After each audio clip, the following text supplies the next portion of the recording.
Glad to have everyone here tonight that's here. It's good to see a bigger crowd. A little bit about myself. Of course, I'm Diane Weldin. We've lived in this community for 45 years.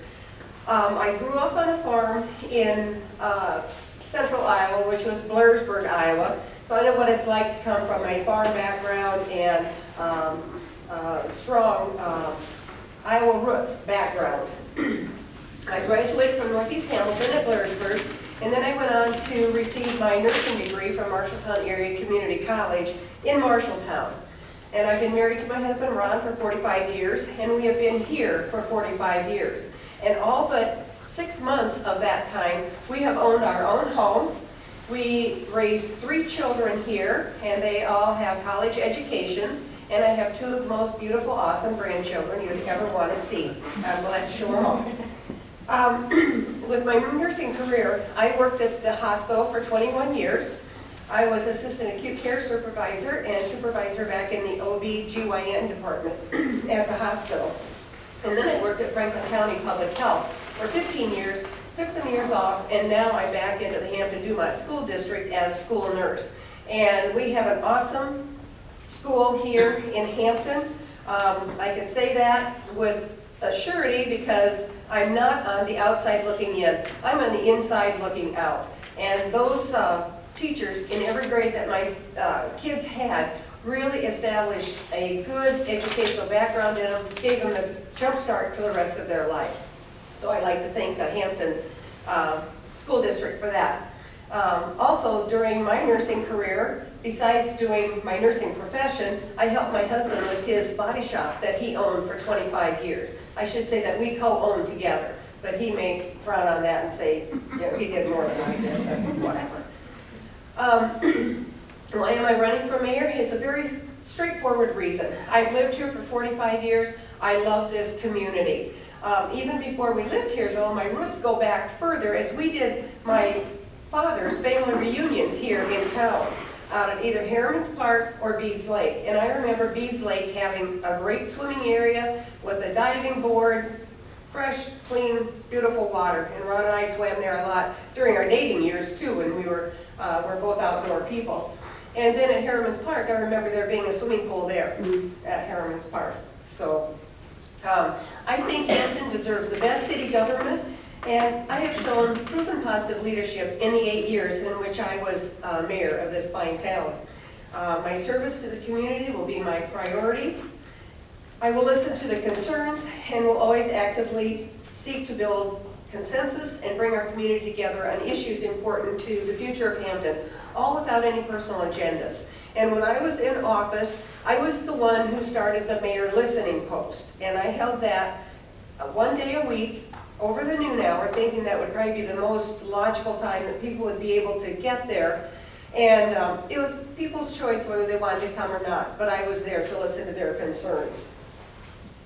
I think some of the biggest issues facing Hampton, of course, is to maintain the fiscal responsibility and a balanced budget. When I took office in 2003-04, we had quite a budget deficit. And so we worked at that, brought it back so that we had a surplus. And I think it's very important to have that surplus. Some of the entities we funded were not very happy with us because we could not fund them to the full extent that they liked or we would have liked to do. And so what we did is we continued to look and regularly look at what our revenues were versus our costs.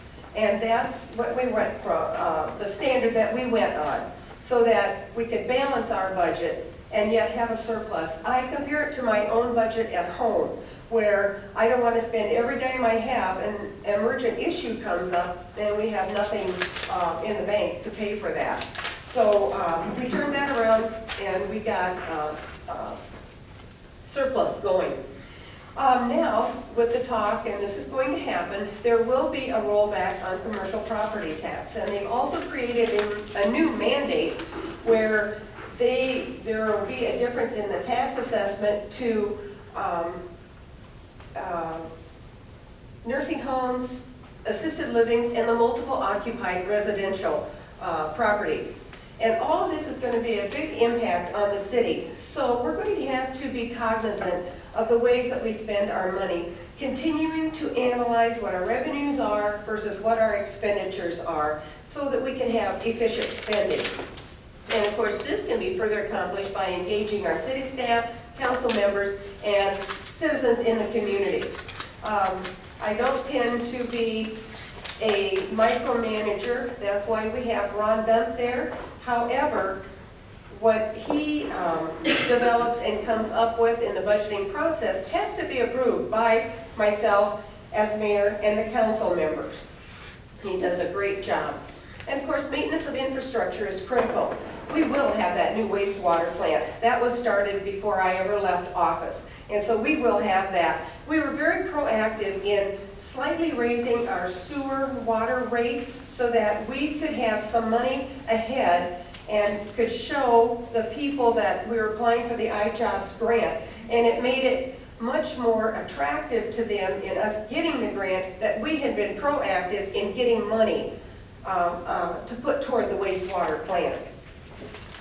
Streets and alleys, of course, are always of a concern. Now the mandate has been passed down that we need surveyors and engineers to complete these street projects.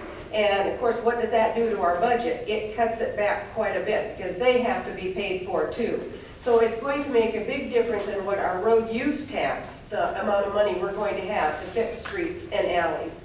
And we're not just unique to the poor streets and alleys. Drive in any other smaller town, larger town, if you've been to Cedar Falls and to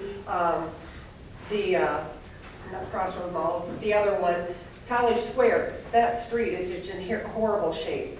My daughter and I like to do garage sales on occasion, and it's just a fun thing to do. Drive to some of the smaller communities. They even yet have gravel roads. Not to put them down, but they're in the same constraints that we are. Where is the money to do this? No one wants their taxes raised. They've even talked about putting assessments to the property owners, and then we can get the streets done faster. Nobody was in favor of that either. So we will constantly continue to chip away at streets and alleys as the budget will allow us to do. My main platform is to make Hampton the best city it can be for future generations. I will lead with integrity, whom transparency is a way of conducting business. We always adhere to the open meeting laws. We made it as transparent as we possibly could, inviting people to come all the time, kept it open. I believe great cities don't happen by accident. Great cities are created by deliberate acts of leaders who have a vision and a passion for future generations. It takes inclusive planning with open, honest dialogue to move forward together. The previous years I was as mayor, we agreed to disagree. We had a great conversation, but we were all friends afterwards. Nobody held grudges. Nobody was really mad at one or the other. We just had that open dialogue. And my goal for this city is to lead a team intent on securing a bright future for Hampton for decades to come, keeping it affordable, safe, and inclusive for all families, children, adults, and senior citizens. That's what I have felt that my family has received. A safe and affordable community, and it has been a safe community. In my previous 8 years of serving as Hampton's mayor, I have a proven track record of great successes, moving Hampton forward in positive ways. I'm less concerned with the title of mayor than getting the job done. I, along with council members, city staff, and concerned citizens, got many things done during those 8 years without raising taxes. The new aquatic center, the revitalization of Progress Park, the new trail system, Highway 65 North Corridor was refurbished, and at that time, since the road was already torn up, the city was proactive with putting in new water mains and lines. And as well as when the new middle school was put in, we put a water loop up on the end of 7th Avenue to help promote growth for our city, people building new homes. We were also instrumental in getting the 27-cent library levy passed, and like I said before, the new water plant will be a reality. And we had great volunteers, and Mary Barnes is one of them here, who helped with the cemetery fence restoration and fundraising. And we were able to save the band shell from demolition. And again, citizens stepped up to the plate, Mr. Stevens, Mr. Keener, that really got that fundraising project going. And so we were able to preserve both the cemetery fence, and the band shell. Hampton has given me and my family so much in 45 years of living here in terms of security and enjoyment. I want to give something back to the future generations. I have the energy, common sense, and proven positive leadership to get the job done. If I can have enough time to mention a few things I have thought about that do need, are some of the things that we need to look at. Of course, our sidewalks, and especially up by the high school, there's a lot of children in that where I'm sorry, we have a limit on the initial statements, so we're gonna move on to the questions. We'll let you answer those in a second.